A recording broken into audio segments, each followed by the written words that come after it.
ಎಲ್ಲರಿಗೂ ನಮಸ್ಕಾರ. ಇವತ್ತು ಒಬ್ಬ ವಿಶೇಷ ವ್ಯಕ್ತಿಯ ಬಗ್ಗೆ ನಿಮಗೆ ತಿಳಿಸ್ಕೊಡ್ತಾ ಇದ್ದೀನಿ. ಮಾಲೂರು ತಾಲೂಕಿನ ಗೊಲ್ಲಳ್ಳಿ ಎಂಬ ಸ್ಥಳದಲ್ಲಿ 1936ರಲ್ಲಿ ಕೆ ರಾಜೇಂದ್ರನ್ ಅವರು ಹುಟ್ಟಿದರು. 2013ರಲ್ಲಿ ಕಾಲವಾದರು. ಕೆ ರಾಜೇಂದ್ರನ್ ಬಗ್ಗೆ ಹೇಳಬೇಕಾದರೆ ಇವರ ಸ್ವಂತ ಜಮೀನಿನಲ್ಲಿ ಡಾಕ್ಟರ್ BR ಅಂಬೇಡ್ಕರ್ ಮಂದಿರವನ್ನು ನಿರ್ಮಿಸಿರುತ್ತಾರೆ. ಇವರು ನಿರ್ಮಿಸಿದಂಥ ಈ ಒಂದು ಭವ್ಯವಾದ ಡಾಕ್ಟರ್ BR ಅಂಬೇಡ್ಕರ್ ಮಂದಿರ ಅತ್ಯಂತ ಸುಂದರವಾಗಿ ಇರುವ ಒಂದು ಕಟ್ಟಡವಾಗಿದೆ. ಇವರು ತಮ್ಮ ಸ್ವಂತ ಜಮೀನಿನಲ್ಲಿ, ಅಂದರೆ ಸುಮಾರು 4 ಎಕರೆ ವಿಸ್ತೀರ್ಣವುಳ್ಳ ಒಂದು ಸ್ಥಳದಲ್ಲಿ ಈ ಒಂದು ಮಂದಿರವನ್ನು ನಿರ್ಮಿಸಿರುತ್ತಾರೆ. ಈ ಮಂದಿರ ನೋಡಲಿಕ್ಕೆ ಅತ್ಯಂತ ಸುಂದರವಾಗಿದೆ ಹಾಗೂ ವಿಶಾಲವಾಗಿದೆ. ಈ ಕಟ್ಟಡದ ವಿಶೇಷತೆ ಏನೆಂದರೆ, ಈ ಕಟ್ಟಡದ ಮೇಲೆ ಕೋರೆಗಾಂವ್ ಯುದ್ಧವನ್ನು ನೆನಪಿಸುವಂತಹ ಒಂದು ಸ್ತಂಭ ಇಲ್ಲಿರುವುದು ವಿಶೇಷತೆ. ಬಂಗಾರಪೇಟೆಯಿಂದ ಸುಮಾರು 12 ಕಿಲೋಮೀಟರ್ ದೂರದಲ್ಲಿರುವ ಈ ಒಂದು ಡಾಕ್ಟರ್ BR ಅಂಬೇಡ್ಕರ್ ಅವರ ಮಂದಿರವನ್ನು ಒಮ್ಮೆ ನೋಡಿ ಕಣ್ತುಂಬಿಕೊಳ್ಳಿ. ಕೆ ರಾಜೇಂದ್ರನ್ ಅವರ ಈ ಒಂದು ಕೆಲಸಕ್ಕೆ ನಮ್ಮ ಒಂದು ಸಲ್ಯೂಟ್.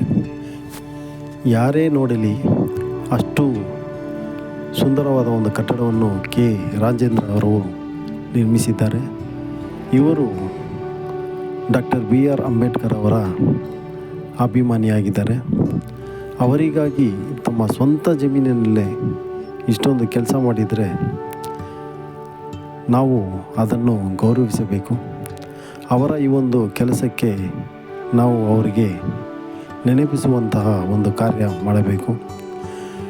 ಇದು ಅಂಬೇಡ್ಕರ್ ಮಂದಿರ ಆಗಿರುವುದರಿಂದ ನಾವೆಲ್ಲರೂ ಕೂಡಿ ಅವರ ಕನಸು ಏನಿತ್ತು, ಆ ಅಂಬೇಡ್ಕರ್ ಮಂದಿರವನ್ನು ಎಲ್ಲರೂ ಕಣ್ತುಂಬಿಕೊಳ್ಳಬೇಕು, ಎಲ್ಲರೂ ಅಂಬೇಡ್ಕರ್ ಬಗ್ಗೆ ತಿಳಿದುಕೊಳ್ಳಬೇಕು ಎಂಬ ಉದ್ದೇಶದಿಂದಲೇ ಈ ಒಂದು ಕಾರ್ಯವನ್ನು ಅವರು ಮಾಡಿದ್ದಾರೆ.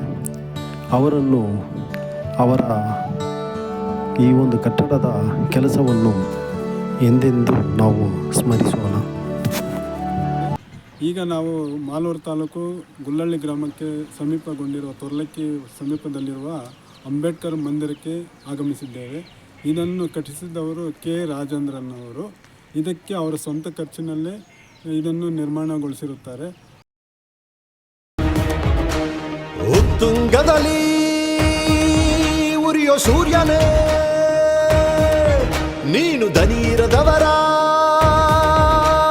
ಧೈರ್ಯವೋ, ನೀಲಿ ಅಂದ್ರೆ ನೀತಿಯೋ, ಜೈ ಭೀಮ ಅಂದ್ರೆ ನಿರ್ಭೀತಿಯೋ,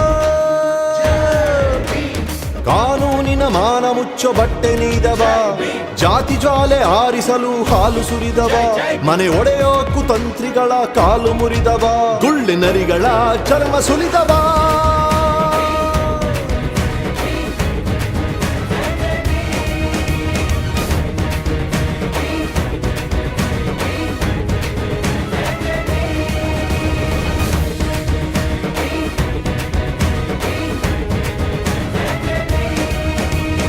ಉತ್ತುಂಗದಲ್ಲಿ ಉರಿಯೋ ಸೂರ್ಯನೇ,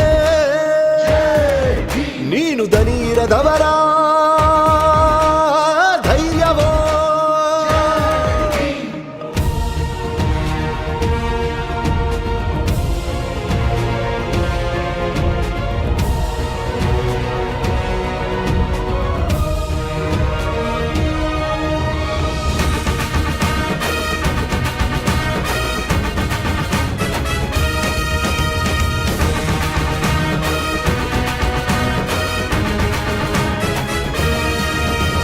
ಖಡ್ಗ ಹಿಡಿದು ಬೀಸಲಿಲ್ಲ, ಬಡತನ ಕಂಜಿ ಕೂರಲಿಲ್ಲ, ಖಡ್ಗ ಹಿಡಿದು ಬೀಸಲಿಲ್ಲ, ಬಡತನ ಕಂಜಿ ಕೂರಲಿಲ್ಲ, ನೀನು ಓದಿ ಸಾಣೆ ಹಿಡಿದ ಶಾಸ್ತ್ರಗಳು, ಅವು ಕಳಚಿಕೊಂಡವಯ್ಯ ಎಲ್ಲ ಮುಸುಕುಗಳು, ನೀನು ಓದಿ ಸಾಣೆ ಹಿಡಿದ ಶಾಸ್ತ್ರಗಳು, ಅವು ಕಳಚಿಕೊಂಡವಯ್ಯ ಎಲ್ಲ ಮುಸುಕುಗಳು, ಯೋಗವೆಂದು ಯೋಗ್ಯವೆಂದು ಅಸ್ಪೃಶ್ಯತೆ ಸಹಜವೆಂದು ವಾದಿಸುವ ವೇದಿಗಳ ಕೂಟ, ನಿನ್ನ ನಿನ್ನವಾದ ಕಂಜಿ ಕಿತ್ತವಯ್ಯ ಓಟ, ನಿನ್ನವಾದ ಕಂಜಿ ಕಿತ್ತವಯ್ಯ ಓಟ. ಜಾತಿ ಮತಗಳೆಲ್ಲ ಹೇಗೆ ಸಮತೆಯೊಂದೆ ನಮ್ಮ ಧ್ಯೇಯ ಎಂದು ನೀನು ಹೇಳಿಕೊಟ್ಟ ನ್ಯಾಯ. ಅದು ಅಳಿಸಿತಯ್ಯ ಅಹಮಿನ ಹಳೆ ಅಧ್ಯಾಯ, ಅದು ಅಳಿಸಿತಯ್ಯ ಅಹಮಿನ ಹಳೆ ಅಧ್ಯಾಯ.